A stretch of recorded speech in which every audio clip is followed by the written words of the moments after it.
நமக்கு நேற்று நைட்டெல்லாம் கொஞ்சம் தூக்கம் வரல, 2 நாளாக கொஞ்சம் ஒரு மாதிரி டிஸ்டர்ப்டாக இருந்தேன். உங்களுக்கு தெரியும், கரூரில் நடந்த திரு விஜய் அவர்களுடைய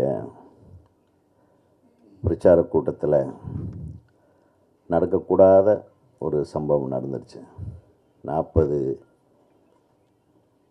விலை மதிப்பில்லாத உயிர்களை இழந்திருக்கோம். 41.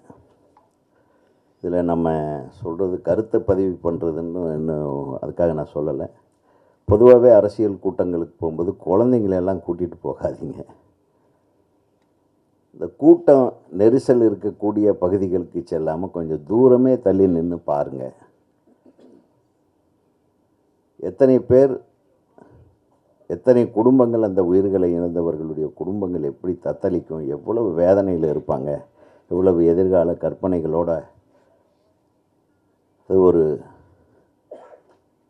திருமணம் செய்து கொள்ளக்கூடிய ஒரு தம்பதிகளாக போகிற ஒரு பொண்ணும் மாப்பிள்ளையும் கூட அதில் இறந்துட்டாங்கன்னு கேட்கும்போது ரொம்ப மனசு ரொம்ப சுமையாக இருந்தது. இதை கேட்டு நடிகர் திரு விஜய் அவர்கள் மனசு எவ்வளோ பாடுபட்டிருக்கோம். நம்ம எல்லாம் இறந்தவர்களோட குடும்பங்களோடு சேர்த்து நடிகர் திரு விஜய் அவர்களுடைய மனசோடு நம்ம நிற்போம். ஏன்னா இது யாரும் எதிர்பார்க்காத நடந்த ஒரு விபத்து.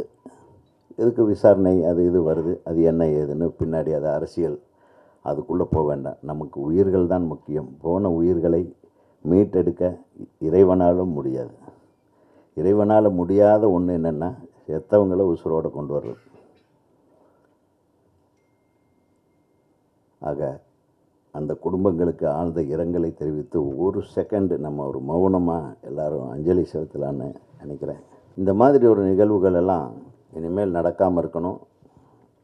அரசியல் தலைவர்களும் சரி, அந்தந்த ஊரில் கூட்டத்தை அரேஞ்ச் பண்ணுற அந்தந்த கட்சி நிர்வாகிகளும் சரி, காவல்துறையும் சரி, அரசும் சரி, ஒவ்வொரு தலைவர்களுடைய சக்திக்கு ஏற்ப எந்தளவு கூட்டம் சேருமோ அந்த மாதிரி இடங்களை ஒதுக்கி அதற்குண்டான பாதுகாப்பை வழங்க வேண்டும் என்று திரையுலகத்தின் சார்பாக நான் அன்போடு கேட்டுக்கொள்கிறேன். இந்த நேரத்தில் விஜய் சார் இன்றைக்கி அரசியல் தலைவராக இருக்கலாம், ஆனால் எங்கள் சினிமா குடும்பத்தை சேர்ந்தவர். அவருக்கு ஒரு சோதனை வரும்பொழுது இந்த நேரத்தில் நாங்கள் அவருக்கு சப்போர்ட்டாக இருக்கணும். ஒரு விபத்து நடந்துருச்சு, அது எப்படி வேணால் இருக்கலாம், ஆனால் இந்த நேரத்தில் அது எந்தளவுக்கு மனசு உடைஞ்சிருக்கும்னா எங்களுக்கு தெரியும். நாங்களாம் கூட பழகிருக்கோம், எனக்கு தெரியும், சஞ்சீவ் சாருக்கு தெரியும், எவ்வளோ உடஞ்சிருப்பான்னு தெரியும். அதனால் இந்த நேரத்தில் உண்மையிலே அந்த இறந்து 41 பேர் ஆத்மா சாந்தி அடையணும். அவங்க குடும்பத்துக்கு விஜய் சார் கண்டிப்பாக சப்போர்ட்டாக இருப்பார். நீங்கள் கவர்மெண்ட் சப்போர்ட்டாக இருக்குது, எல்லாருமே இன்றைக்கி ஆறுதலாக இருக்காங்க. முன்னால் ஆறுதலாக இருக்கிறது உங்களுக்கு இப்போ ஆறுதல் பரிசு மாதிரி போச்சு. ஒரு அமௌண்ட்லாம் அனௌன்ஸ் பண்ணுறாங்க, அது மட்டும் பார்த்தாது சப்போர்ட்டாக இருக்கணும். இந்த நேரத்தில் விஜய் சார் இருக்கும் எல்லோரும் கொஞ்சம் சப்போர்ட்டாக இருப்போம். இந்த படம் வெற்றியடைய, மிகப்பெரிய வெற்றியடைய என்னுடைய மனமார்ந்த வாழ்த்துக்கள். நன்றி, வணக்கம். Reality show contestant, dubbing artist, இன்னும் பல துறைகளில் எக்ஸ்ப்ளோரேஷன் போய்கிட்டே தான் இருக்குது அப்படின்னு சொல்லலாம். இன்னி வரைக்கும் லைன் லைட்டில் நமக்கு பிடித்த ஒரு நபராக இருக்காரு. So let's welcome கதையின் நாயகன் சஞ்சீவ் வெங்கட் அவர்கள்.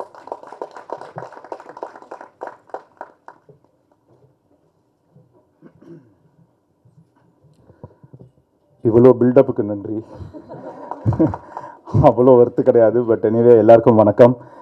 பேச ஆரம்பிக்கிறதுக்கு முன்னாடி நம்ம ப்ரொடியூசர் சார் சொன்ன மாதிரி நம்மளை விட்டு பிரிந்த மறைந்த மாரிமுத்து சாருக்கு என்னோட அஞ்சலியை செலுத்திக்கிறேன். ஏன்னா ரொம்ப நல்ல மனிதர், ரொம்ப சீக்கிரம் நம்மளை விட்டு பிரிஞ்சிட்டாரு.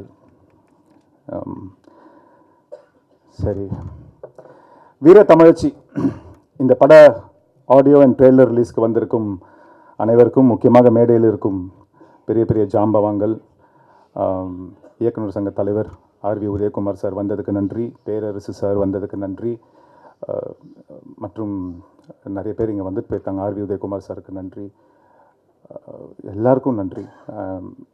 பேச ஆரம்பிக்கிறதுக்கு முன்னாடி சுப்பிரமணியம் சாருக்கு நன்றி. பேச ஆரம்பிக்கிறதுக்கு முன்னாடி இந்த விழா வந்து இளையா சொன்ன மாதிரி நம்ம கலைமாமணி விருது வாங்கின நம்மளோட அன்புக்குரிய பாசத்துக்குரிய என் நண்பர் அவர் வந்து சாதாரணமாக இந்த அவார்டு வந்து வாங்கலைங்க, இந்த பட்டம் வந்து அவருக்கு கொடுக்கல. அவருடைய இத்தனை வருஷ உழைப்புக்கு தான் அவருக்கு வந்து இது கிடச்சிருக்கு. ஸோ அந்த உழைப்புங்கிறது வந்து எல்லாராலையும் நம்ம உழைச்சிட்டே இருப்போம், சில நேரத்தில் மனசு உடஞ்சிரும், போடா போர், எவ்வளவோ ட்ரை பண்ணியாச்சு, இதுக்கு மேலே ஒன்றும் முடியல அப்படிங்கிற ஒரு நினைப்பு வரும். ஆனால் அந்த நினைப்பு எதுவுமே வராமல், எதுவுமே டிஸ்டர்ப் பண்ணாமல் வாழ்க்கையில் முன்னோக்கி போகணுங்கிற ஒரே எண்ணத்தோட அவர் சார் சொன்ன மாதிரி சக்கரமாகவே வாழ்ந்திருக்கிறாரு. ஸோ அவருக்கு இந்த நேரத்தில் நான் வாழ்த்து சொல்கிறதோட தலை வணங்குகிறேன். நன்றி. அண்ட் இந்த படத்தை பற்றி பேசணுன்னா முதல்ல நான் ஆரம்பிக்க வேண்டியது ப்ரொடியூசர்ஸ் பற்றி தான். சாரதா மணிவண்ணன் சார், மேடம், மகிழினி பாப்பா, மகிழினி கலைக்கூடத்துக்கு நன்றி. அண்ட் ஒவ்வொரு பெண்ணின் வெற்றிக்கு பின்னாடியும் நிச்சயமாக ஒரு ஆண் இருப்பாங்க. அந்த ஆண் வந்து நிச்சயமாக அவங்களோட ஹஸ்பண்டாக தான் இருப்பாங்க, இல்லை அப்பாவாக இருப்பாங்க அப்படிங்கிறது எல்லாருக்குமே தெரியும். ஸோ சாரதா மேடமாகவும் இருக்கட்டும், மகிழினி பாப்பாவும் இருக்கட்டும், அவங்களுக்கு பின்னாடி இருக்கக்கூடிய ஒரு ஆண், ஒரு பெரிய பிம்பம், ஒரு பெரிய தூண் அப்படின்னு யாருன்னு பார்த்தீங்கன்னா மணிவண்ணன் சாரும் நித்யானந்தம் சாரும். எங்களோட ப்ரொடியூசர்ஸை பற்றி எல்லாரும் பேசிட்டாங்க. பட் நான் என்ன பேசணும்னு நினச்சேன்னா, ஒரே வார்த்தை, ஒரே லைனில், ஒரே வரியில் சொல்லணும்னு நினச்சா, துணிவு இருந்தால் வாழ்க்கையில் ஜெயிக்கலாம், தொழிலில் ஜெயிக்கலாம். பணிவு இருந்தால் அடுத்தவங்க மனசை ஜெயிக்கலாம். அந்த பணிவும் அந்த துணிவும் ரெண்டும் இருக்கக்கூடிய ஆளுங்க தான் இந்த மகிழினி கலைக்கூடம். ஏன்னா அவங்க வந்து ஆரம்பத்துலேருந்து இன்னைக்கு இந்த ஆடியோ ரிலீஸ் ஃபங்க்ஷன் வரைக்கும் எவ்வளவோ கஷ்டப்பட்டாங்க, எவ்வளவோ போராட்டம், எவ்வளவோ தடைகள், என்னெல்லாமோ வந்துச்சு. ஆனால் எது வந்தாலும் விட்டு கொடுக்காம துணிவாக நின்று இந்த தொழிலில் ஜெயிக்கணுங்கிறதுக்காக இன்னைக்கு வரைக்கும் நின்றுட்டு இருக்காங்க. அதுக்கு மிகப்பெரிய கைத்தட்டலை கொடுக்கலாம். அண்ட் பணிவு, எவ்வளோ டென்ஷன் இருந்தாலும் ஆர்டிஸ்ட் மேலேயும் சரி, டைரக்டர் மேலேயும் சரி, டெக்னீஷியன்ஸ் மேலேயும் சரி, எவ்வளோ கோபம் வந்தாலும் அதை வெளிப்படுத்தாமல் ரொம்ப பணிவாக தான் அவங்க பேசுவாங்க. ஸோ அந்த பணிவுக்கும் தலை வணங்குகிறேன். ரொம்ப நன்றி சார். அடுத்தபடியாக சுரேஷ் பாரதி சார், எங்களோட டைரக்டர். நிறைய பேர் அவரை பற்றி பெருமையாக பேசிட்டாங்க. பட் சார் சொன்ன மாதிரி, ராம்கி சார் சொன்ன மாதிரி, ஆரம்பத்தில் அவர்கிட்ட இது வீண் முயற்சின்னு சொன்னவங்கெல்லாம் இன்னைக்கு பரவாயில்லப்பா, இது உன்னோட விடாமுயற்சி தான் அப்படின்னு சொல்லியிருக்கிறாங்க. ஸோ அவருக்கும் நன்றி. Editor Sasikumar sir and cameraman Selva sir, music director, இந்த விழாவின் நாயகன் ஜுபின் சார், ரொம்ப பிரமாதமான ஒரு மியூசிக் போட்டிருக்கீங்க. நீங்கள் இது வரைக்கும் பண்ண படங்கள் வந்து எல்லாமே நல்ல படங்கள், எல்லாமே சூப்பராக தான் நீங்கள் எஃபர்ட் போட்டிருக்கீங்க. பட் எனக்கு என்னமோ என்ன தோணுதுன்னா, இந்த படத்தில் உங்களோட சாங்ஸும் சரி, முக்கியமாக சொல்கிறேன் ஃப்ரெண்ட்ஸ், அவரோட ரெக்கார்டிங் நீங்கள் பார்த்தீங்கன்னா இந்த படத்தில் அவ்வளோ பிரமாதமாக பண்ணியிருக்காரு. அந்த படத்தை வந்து அப்படி தூக்கி நிற்கிற அளவுக்கு அவரோட ரெக்கார்டிங் இந்த படத்தில் இருக்குது. அண்ட் மிரட்டல் செல்வா மாஸ்டர், அவர் என்னென்னமோ சொன்னார். ஆனால் வந்து மிகப்பெரிய, அதாவது தமிழக திரையுலகம் மட்டும் இல்லை, சவுத் இந்தியன் ஃபிலிம் இண்டஸ்ட்ரியே திரும்பி பார்க்கக்கூடிய, ஏன் நார்த் இந்தியன் ஃபிலிம் இண்டஸ்ட்ரியே திரும்பி பார்க்கக்கூடிய ஒரு மிகப்பெரிய ஸ்டண்ட் மாஸ்டர் ஆகக்கூடிய எல்லா தகுதியும், எல்லா டேலண்ட்டும் செல்வா மாஸ்டர் கிட்ட இருக்கு. ஸோ நிச்சயமாக, ஏன்னா ஒரு ஸ்டண்ட் பண்ணும்போது அவங்களுக்கு என்ன வேணுமோ அதை வேலை வாங்குறத விட நமக்கு என்ன வருமோ அதை வச்சு என்ன பெஸ்ட் பண்ண முடியுமோ அதை பண்ணுறது தான் ஒரு நல்ல இயக்குனர், ஒரு நல்ல, அது கொரியோகிராஃபராக இருக்கட்டும், ஒரு ஸ்டண்ட் மாஸ்டராக இருக்கட்டும், ஒரு இல்லை ஒரு யாராக வேணாலும் இருக்கட்டும். ஸோ அந்த வகையில் பார்த்தீங்கன்னா நமக்கு என்ன வரும், அதுலேருந்து என்ன பெஸ்ட் எடுக்க முடியும் அப்படின்னு பண்ணுறவர் தான் நம்ம Selva master. So thank you Selva master. படத்தில் நடித்த இளையா, சுஷ்மிதா, அப்புறம் ஸ்வேதா எனக்கு என் கூட பேரா பண்ணாங்க. ஸோ எல்லாருமே அவங்களோட எஃபர்ட்டை வந்து முழு மனசோட ரொம்ப எவ்வளோ முடியுமோ அவ்வளோ எஃபர்ட் போட்டிருக்காங்க. எல்லாருக்கும் கங்க்ராச்சுலேஷன்ஸ் அண்ட் தேங்க்யூ. அதாவது நல்ல நேரம் கெட்ட நேரம் இதெல்லாம் பார்ப்பாங்க நிறைய பேர். ஸோ இந்த குழுவை பொறுத்த வரைக்கும், முக்கியமாக எங்கள் ப்ரொடியூசர்ஸை பொறுத்த வரைக்கும் என்ன சொல்லணும்னா, அடுத்தவங்களுக்கு கெடுதல் நினைக்காத எல்லா நேரமும் நல்ல நேரம்தான் அப்படின்னு நினைக்கிற 2 பேர் தான் எங்களோட ப்ரொடியூசர்ஸ். ஸோ யாருக்குமே எந்த கெடுதலும் நினைக்கல. அவங்க படத்தோட ஆரம்பத்துலேருந்து இன்றைக்கி இந்த நிமிஷம் வரைக்கும் யாருக்கும் இந்த பேமெண்ட் பேலன்ஸ் வைக்கல, பக்காவாக கொடுத்துட்டாங்க. இது சின்ன படம், இது கொஞ்சம் அட்ஜஸ்ட் பண்ணிக்கோங்க, அந்த பேச்சுக்கே இங்கே இடம் இல்லை. எல்லாருக்கும் என்ன பண்ணணுமோ அதை கரெக்டாக செஞ்சு முடிச்சாங்க, என்ன சொன்னாங்களோ அதை செஞ்சு முடிச்சிட்டாங்க. ஸோ இந்த மாதிரி நல்ல ப்ரொடியூசர்ஸ், துணிவான பணிவான ப்ரொடியூசர்ஸ் நல்லா வரணும். அண்ட் இதுக்கு முன்னாடி பேசினவங்க சொன்ன மாதிரி, இளையா சொன்ன மாதிரி ரொம்ப கரெக்டான ஒரு வார்த்தை, நம்மளோட தலையெழுத்தை முடிவு பண்ணுறது வந்து கடவுள், ஆனால் ஒரு படத்தோட தலையெழுத்தை முடிவு பண்ணுறது வந்து நீங்கள் மட்டும்தான். ஸோ ஒரு படத்தை பொறுத்த வரைக்கும் நீங்கள் தான் கடவுள், நீங்கள் இருந்து காப்பாற்றணும். படத்தில் சில நிறைவுகள் குறைகள்லாம் இருக்கும். அந்த குறைகளை மைனஸ் பண்ணி தூக்கி போட்டு நிறைகளை மட்டும் பார்த்து சின்ன படங்களும் வளர்கிறதுக்கு வந்து வாய்ப்பு கொடுங்க. அண்ட் இதுக்கு மேலே வேறு என்ன பேசுறது, யாராச்சும் விட்டுருந்தா அந்த மன்னிச்சிடுங்க. மொத்தத்தில் உங்களுக்காக உங்களை நம்பி உங்களை கூப்பிட்டதுக்கு காரணமே உங்களை நம்பி இருக்கிற நாங்களும் வாழ்க்கையில் முன்னேறணும். ரொம்ப வருஷமாக போராடிட்டு இருக்கிறேன். இன்றைக்கி வரைக்கும் போராடிட்டு இருக்கிறேன். இன்றைக்கி வரைக்கும் அஃப்கோர்ஸ் எனக்கு நிறைய நீங்கள் சப்போர்ட் பண்ணியிருக்கீங்க. இன்றைக்கி வரைக்கும் நானும் என் குடும்பமும் சந்தோஷமாக இருக்கோம். ஒரு வீட்டில் இருக்கிறோம், சொந்தமாக ஒரு வண்டி ஓட்டுறோன்னா அதுக்கு காரணமே நீங்கள் மட்டும்தான். ஏன்னா நீங்கள் கொடுத்த சப்போர்ட்டு தான். இதுக்கு மேலேயும் இந்த சப்போர்ட்டை நீங்கள் கண்டிப்பாக தருவீங்க. இந்த வீர தமிழ்ச்சியோட வெற்றிக்கு நீங்கள் ஒரு முக்கியமான காரணமாக இருப்பீங்கன்னு இருங்க. தயவுசெய்து உங்களை கையெழுத்து கும்பிட்டு கேட்டுக்கிறேன். எனக்கு என்ன பேசணும்னு தெரில. எல்லாரும் மாநாடு மேலாடு அப்படி நாங்கள் வேகமாக பேசுவேன். அதனால நீங்கள் வந்து ஏதாச்சும் ஒன்று வேகமாக பேசட்டுமா இந்த மகிழினி கலைக்கூடத்தை பற்றி? பேசி முடிச்சப்பறம் யாரும் கை தட்டக்கூடாது, சரியா? பேசிகிட்டு இருக்கும்போதே கை தட்டணும், ஓகேவா? அப்போ தான் யாருக்கும் எதுவும் புரியாது. சரி, பேசுகிறேன். மகிழினி கலைக்கூடத்தை பற்றி தான் சொல்கிறேன். தோற்றங்களை மட்டும் பல மாற்றங்களை கொண்டு நாளும் பக்கத்தில் நாட்கள் தாண்டி கலைகளை தாண்டி எதிரிகளை எதிர்கொண்டு பல எதிர்பார்ப்புகளோடு இருக்கும் நம்ம மகிழினி கலைக்கூடத்துக்கு தோல்வியும் இல்லை, தோல்வியும் இல்லை. தோழங்கள் இந்த தோல் கொடுப்பீங்க நம்பிக்கையோடு விடைபெறுகிறேன். மீண்டும் உங்களை அடுத்த படகுழா சந்திக்கும் வரை உங்களோட நீங்கள் விடைபெறுவது சஞ்சீவ். சத்தியமா எதுவும் புரியல, எனக்கு தெரியும் எதுவுமே புரிஞ்சிருக்காது. புரியலனாலும் எனக்காக கை தட்டிட்டீங்க, அதுக்கு தேங்க்ஸ். என்ன சொன்னேன்னா, தோற்றங்களை மாற்றி பல மாற்றங்களை கொண்டு நாளும் பகிர்ந்து பல நாட்களை தாண்டி கலைகளை தாண்டி எதிரிகளை எதிர்கொண்டு பல எதிர்பார்ப்புகளோடு இருக்கும் நம்ம மகிழினி கலைக்கூடத்துக்கு தோல்வியும் இல்லை, துயரமும் இல்லை. தோழனாக நின்று தோல் கொடுப்பீங்கிற நம்பிக்கையோடு விடைபெறுகிறேன். மீண்டும் உங்களை அடுத்த பட விழாவில் சந்திக்கும் வரை உங்களிடமிருந்து விடைபெறுவது சஞ்சீவன் சொன்னேன். இப்போ புரியுதான்னு பாருங்க. தோற்றங்களை மட்டும் பல மாற்றங்களை கொண்டு நாளும் பக்கத்தில் நாட்களை தாண்டி எதிரிகளை தாண்டி பல எதிர்பார்ப்புகளோடு இருக்கும் நம்ம மகிழினி கலைக்கூடத்துக்கு தோல்வியும் இல்லை, தோழனும் இல்லை. தோழாக நின்று தோல் கொடுப்பீங்கிற நம்பிக்கையோடு விடைபெறுகிறேன். மீண்டும் உங்களை அடுத்த மதியை சந்திக்கும் வரை உங்களிடமிருந்து விடைபெறுவது சஞ்சீவ். இப்போ புரிஞ்சுதா? ஓகே. ஸோ மறுபடியும் உங்களை கேட்டுக்கிறேன். நீங்கள் தான் ஒவ்வொரு படத்துக்கும் கடவுள் மாதிரி. ஸோ தயவு செய்து நான் சொன்ன மாதிரி அந்த மைனஸ் ஏதாச்சும் இருந்தால் அதை தூக்கி போட்டு எது ப்ளஸ்ஸோ அதை மட்டும் கொண்டு போய் ஜனங்க கிட்ட சேருங்க. உங்களை நம்பி தான் இந்த மாதிரி சின்ன சின்ன படங்களும் வருது, நாங்களும் இருக்கோம். காப்பாற்றுங்க. தேங்க்யூ. ஏன்னா இவங்க பண்ண ரோல் வந்து ட்ரெய்லரில் பார்க்கும்போது கொஞ்சம் பயமாக தான் இருந்தது சார் சொன்ன மாதிரி. ஏன்னா போர்ட்ரேல் ஆஃப் ஸ்ட்ராங்கஸ்ட் விமன் வந்து அவ்வளோ ஈஸி கிடையாது. அதை கேரி அவுட் பண்ணியிருக்கிறது ரொம்ப ரொம்ப சூப்பராக இருக்குது. So let's welcome Sushmita Suresh அவர்கள்.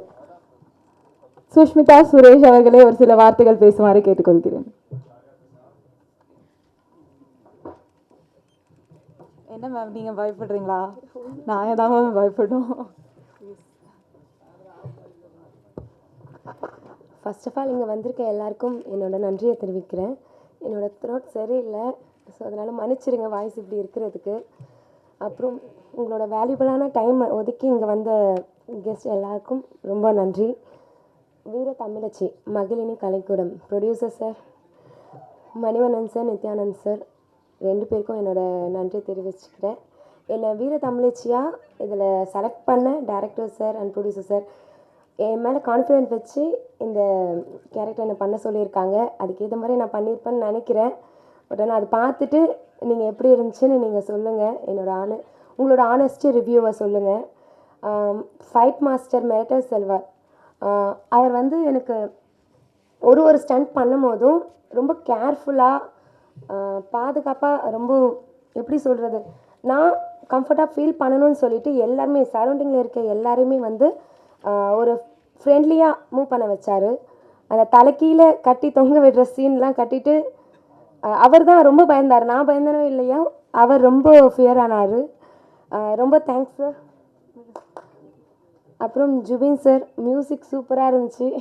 நான் இப்போ தான் பார்க்குறேன், எல்லோரும் பார்த்துட்டாங்க. அதுக்கு முன்னாடி அதான் க்ரூ மெம்பர்ஸ் எல்லாருமே பார்த்துருக்காங்க, நான் இப்போ தான் பார்த்தேன்.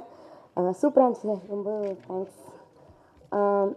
எல்லாருமே இப்போ கூட உங்கள் ஸ்டேஜில் சொல்லிட்டு இருந்தாங்க, என் பக்கத்தில் உட்கார்றதுக்கு பயமாக இருக்குன்னு சொல்லிட்டு இருந்தாங்க. ஆனால் ஸ்டண்ட் பண்ணும்போது நம்ம ஸ்டண்ட் மூவிஸ் நிறைய பார்த்துருக்கோம். அதில் வந்து பார்க்கும்போது ஓகே நல்லா இருக்குன்னு சொல்லிடுறோம். பட் ஆனால் ஸ்டண்ட் பண்ணுறவங்க ஒருத்தரும் வந்து ரொம்ப பாடி பெயின் எல்லாமே இருக்குது. அது நான் அனுபவிச்சனால நான் சொல்கிறேன். ஃபஸ்ட் டே ஸ்டண்ட் பண்ணிவிட்டு ஃபைட்டெல்லாம் பண்ணிவிட்டு நெக்ஸ்ட் டே என்னால் சுத்தமாக ஷூட்டுக்கு வர முடியல. உடம்பு ரொம்ப பாடி பெயின் ஹெவியாக இருந்துச்சு. பட் ஆனாலும் ஆக்டிங் பிடிச்சதுனால பெயினெல்லாம் தாண்டி வந்து நெக்ஸ்ட் டே கண்டினியூவாக ஷூட் பண்ணிகிட்டு இருந்தோம். எங்கள் டீம் மெம்பர்ஸ் எல்லாருமே வந்து ரொம்ப தங்கமானவங்க சொல்லலாம். ஏன்னா எல்லாருமே ஆன் ஸ்க்ரீன் ஆகட்டும் ஆஃப் ஸ்க்ரீன் ஆகட்டும் எல்லாருமே வந்து சூப்பராக சப்போர்ட்டிவாக இருந்தாங்க. லைட்மேன் அண்ணாலேருந்து எல்லாருமே ஒரு ஒரு ஃபேமிலி மாதிரி தான் மூவ் பண்ணிகிட்டு இருந்தோம். நாங்கள் என்ன பேசுகிறது தெரியல, நிறைய பேசலான்னு யோசிச்சுட்டு வந்தேன். பட் ஆனால் அந்த டீசர்லாம் பார்த்து ஒரு மாதிரி எமோஷ்னல் ஆகிடுச்சு. வீர தமிழச்சி மூவி வந்து நிறைய பெண்களுக்கு ரொம்ப கனெக்ட் ஆகும்னு நினைக்கிறேன். ஏன்னா இதில் ரொம்ப டிஃப்ரெண்ட் டைப்ஸ் ஆஃப் எமோஷன்ஸ் நிறைய இருக்குது. சொசைட்டியில் பெண்கள் ஃபேஸ் பண்ணுற ப்ராப்ளம், ஒரு தப்பு நடந்தால் அது எப்படி நம்ம வெளியே கொண்டு வரணும், அது ஃபைட் சீக்வன்ஸுன்னு இல்லை, எப்படி வேணால் கொண்டு வரலாம். அது அவங்க பார்க்குற விதமும் மூவ் பண்ணுற விதமும் இருக்குது. ஸோ எல்லா பெண்களும் சொசைட்டிக்கு என்ன தப்பு நடந்தாலும் தைரியமாக வெளியே கொண்டு வரணும். என்னோட இந்த ஆக்டிங்க்கு சப்போர்ட் பண்ண என்னோடய பேரண்ட்ஸ், என்னோடய ஃபேமிலி எல்லாருக்குமே ரொம்ப தேங்க் பண்ணிக்கிறேன். ஏன்னா நான் டிகிரி ஏரோநாட்டிக்கல் படிச்சிருக்கேன். ஏரோநாட்டிக்கல் படிச்சுட்டு எதுக்கு உனக்கு இந்த மூவின்னு சொல்லிட்டு ஃபீல்டுக்கு எதுக்கு சினி ஃபீல்டுக்கு வரேன்னு சொல்லிட்டு எல்லாருமே வந்து தப்பாக பேசினவங்களும் இருக்காங்க.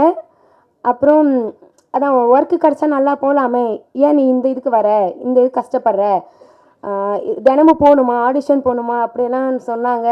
ஆனால் எதுவுமே கன்சிடர் பண்ணாமல் என் ஃபேமிலி, என்னோடய அம்மா அப்பா எல்லாத்துக்குமே ஸ்டார்ட் டு எண்டுலேருந்து ஒரு ஆடிஷனும் நான் ஸ்டார்ட் பண்ணும்போதுலேருந்து என்னை யாரும் தெரியாத வரைக்கும் ஒரு ஆடிஷனும் என்னை கூட்டிகிட்டு போயிட்டு அங்கே 1 மணி நேரம் 2 மணி நேரம் ஆனாலும் 1 டே ஃபுல்லாக ஆனாலும் எனக்காக வெயிட் பண்ணிவிட்டு என்னோடய பேரண்ட்ஸ் எனக்கு ஃபுல் சப்போர்ட் பண்ணாங்க.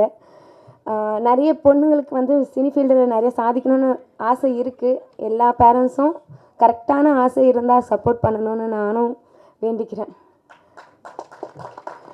ரொம்ப தேங்க்ஸ்.